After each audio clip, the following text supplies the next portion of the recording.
एक छोटे से गांव में एक गरीब बूढ़ी औरत रहती थी जिसे सब गंगा काकी कहकर बुलाते थे। गंगा काकी अकेली रहती थी। उनका भगवान के सिवाय कोई नहीं था। गंगा काकी भगवान शिव की बहुत बड़ी भक्त थी। वह सारा दिन भगवान की पूजा में लगी रहती।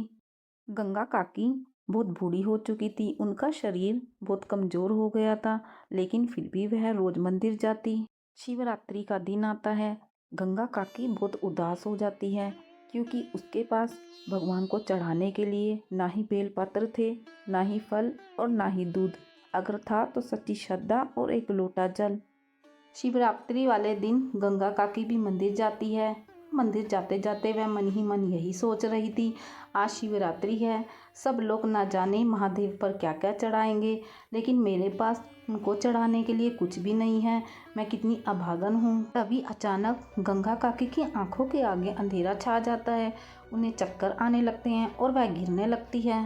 तभी वहाँ एक मजदूर आता है और गंगा काकी को गिरने से बचाता है और कहता है, माँ जी क्या हुआ, आप ठीक हो?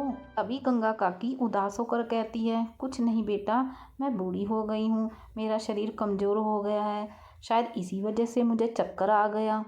तभी वह मजदूर गंगा काकी से कहता है, माँ जी आपका घर कहाँ है, चलो मैं आपको आपके घर तक छोड़ दूँ। वह मजदूर बहुत ही सम्मान के साथ गंगा काकी को उनके घर तक पहुंचाता है। गंगा काकी उस मजदूर से कहती है, बेटा तुम कौन हो, तुमने मेरी बहुत मदद की है, मैंने पहले तुम्हें इस गांव में नहीं देखा, तुम कहाँ से आए हो? तभी मजदूर कहता है, माँ जी बस यही समझ लीजिए, मुझे भोलेनाथ ने आपकी मदद के लिए भेजा है।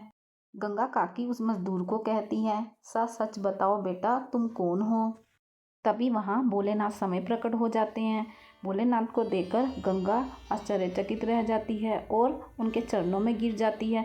वह समझ जाती है कि वह मजदूर और कोई नहीं, समय भोलेनाथ थे जो उसकी मदद करने के लिए आए थे। उसकी आंखों से भक्ति के आंसू बहने लगते हैं। तभी गंगा काकी रोते हुए कहती है, हे भोलेनाथ, हे भगवान, आपने मुझ जैसी अभागन पर कृपा करी। आज शिवरात्रि है, लेकिन मेरे पास आपको चढ़ाने के लिए श्रद्धा के अलावा कुछ नहीं है। मैं बहुत पापी हूँ, अज्ञानी हूँ, लेकिन आपने मजदूर के रूप में आकर मेरी मदद करी, मुझ पर कृपा करी। वही गंगा काकी कहती है, हे भगवान, आपने मुझे दर्शन देकर धन्य कर दिया, मैं धन्य हो गई। हे भगवान, अपनी कृपा और आशीर्वाद मुझ पर बनाए रखना, मैं ऐसे ही आपकी भक्ति करती रहूं। अभी भोलेनाथ मुस्कुराते हैं और कहते हैं, गंगा मुझे कुछ नहीं चाहिए, मुझे बस भक्त की सच्ची श्रद्धा और प्रेम चाहिए। जो भी भक्त सच्चे दिल से, सच्ची श्रद्धा से मुझे एक लोटा जल भी अर्पित करता है, मैं उसे स्वीकार करता हूँ, उस पर कृपा करता हूँ। मैं प्रसन्न होता हूँ, तुम्हारी भक्ति और श्रद्धा सच्ची है जिसे मैंने स्वीकार किया। मैं तुमसे बहुत प्रसन्न हूँ, बोलो तुम्हें क्या चाहिए? तभी गंगा काकी कहती है, हे महादेव, हे भोलेनाथ, मुझे कुछ भी नहीं चाहिए, मैं तो आपके दर्शन पाकर ही धन्य हो गई हूँ, मुझ पर आपकी कृपा सदा भी यूं ही बनी रहे। तभी भोलेनाथ तथास्तु बोलकर वहां से गायब हो जाते हैं। तो दोस्तों, भगवान को हमसे कुछ नहीं चाहिए, वो तो हमारी सच्ची श्रद्धा और भक्ति देखकर ही प्रसन्न हो जाते हैं और हम पर कृपा करते हैं।